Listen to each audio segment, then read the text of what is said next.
Hey, welcome back, guys. PA Farms here. Just wanted to show you I'm at a place on the farm that you probably didn't see all year.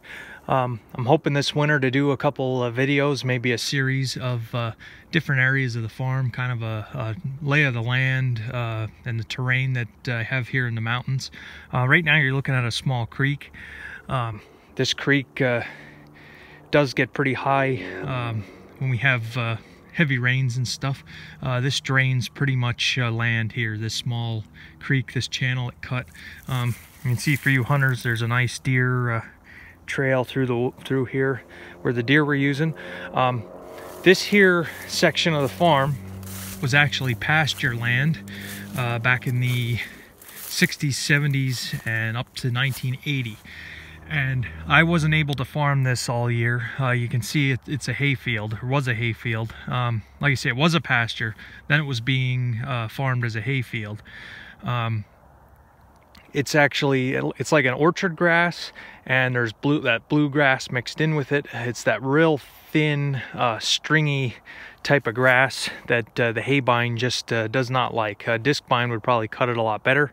Using a haybine, it was blocking up and everything like that. But anyway, with the rainfall totals that we've had this year, it was way too wet to get down in here. This is really bottomland here.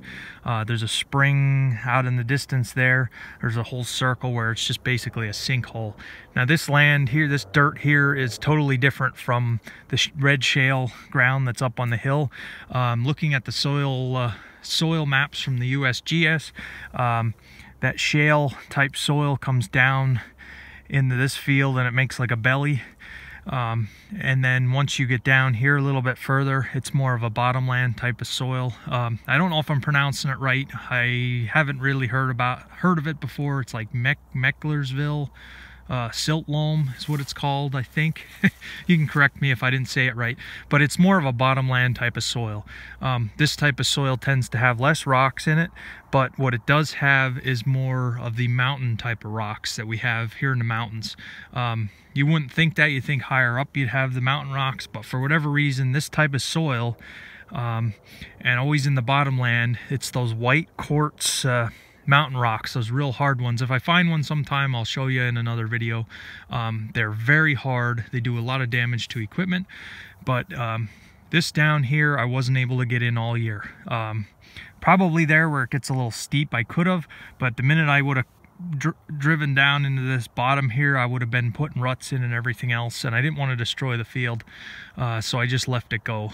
You can see it is rolling up there. I did farm that up there this year. That was corn and beans rotation, and like I say, the previous farming methods were tillage, and that used to be a bad field that would wash. The dirt would wash down here. You can see there's like a grassy wall right there. And up here, I might have shown pictures. If not, I'll put them on Instagram. Right there, there's like a spot in the field with like dead grass.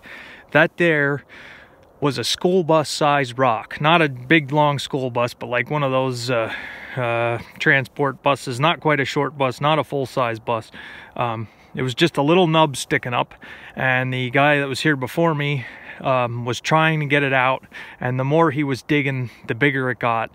And when the logger was here, he managed to break the top off enough so that it wasn't sticking up, so we had buried it. And some of the dirt here along this wall was put there kind of as a erosion wall to stop the soil from washing. Now that was when that was a corn and bean field. Now it's hay. We have less issues now, and probably this wall could come away eventually. There's a lot of dirt there. It's going to take a lot of work to move it.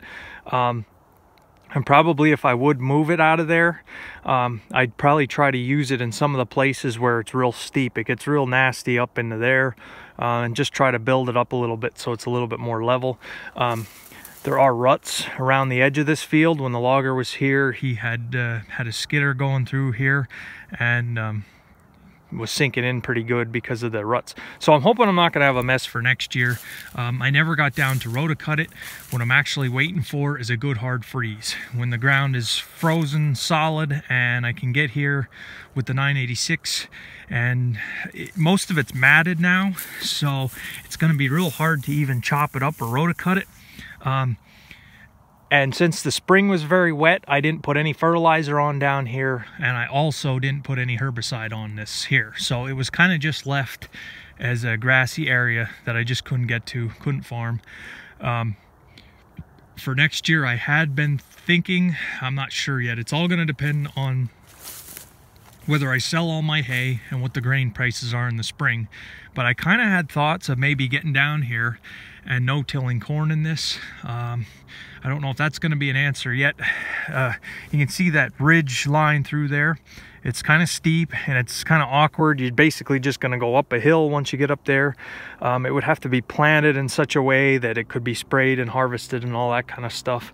But the hay that was up there, it was very poor. It was thin. It didn't produce what it could have. It's short on some nutrients. So going in with corn up there, it's going to take a lot of fertilizer and lime to get it up to corn growing ground. This down here, bottomland here in the mountains, if you do have bottomland, it tends to be very high producing and pretty nice ground to grow corn. It all depends though on how wet it is. So I'm hoping that if it's just left undisturbed and this mat can pretty well stay here as a cover crop, in the early spring I can come in and get it sprayed dead and come through with the corn planter, and that way nothing is disturbed. No till it in, nothing's disturbed, no ruts, no new rocks, just go over the top and see if we can't get some unproducing ground producing again. This is about 4 acres that I wasn't able to farm. I'm paying rent on this 4 acres and I have nothing to show for it. But I didn't put anything into it. So, and I'll show you one of the hazards of owning a round baler on some of these rolling hills. The guy before me had a round baler. He would round bale a lot of this stuff. I don't know if his baler had a kicker on it or not. They say if you have a kicker on your round baler that you tend to have some problems. But I can kind of show you this. That's a pretty good sized bank down there. The water had cut a channel in. So this is where the cows would get their water. The barn is actually, if you start walking out that way, the barn that I had shown in my other videos that I'm always standing in is directly through that way. And there was a fenced off area into this pasture. So it really did serve as a nice pasture. They had water. It was just very far from home. You couldn't keep an eye on them really. Now for some of you guys that are ranchers, you have cows thousands of acres and they're way far away from home. Here, it's not the best. We have had cows get out on some different farms, and with all the major highways here and all the houses and all the people, it's better if you can have your animals in a place where you can keep an eye on them, or have a half decent fence. That helps too. But let me get up here.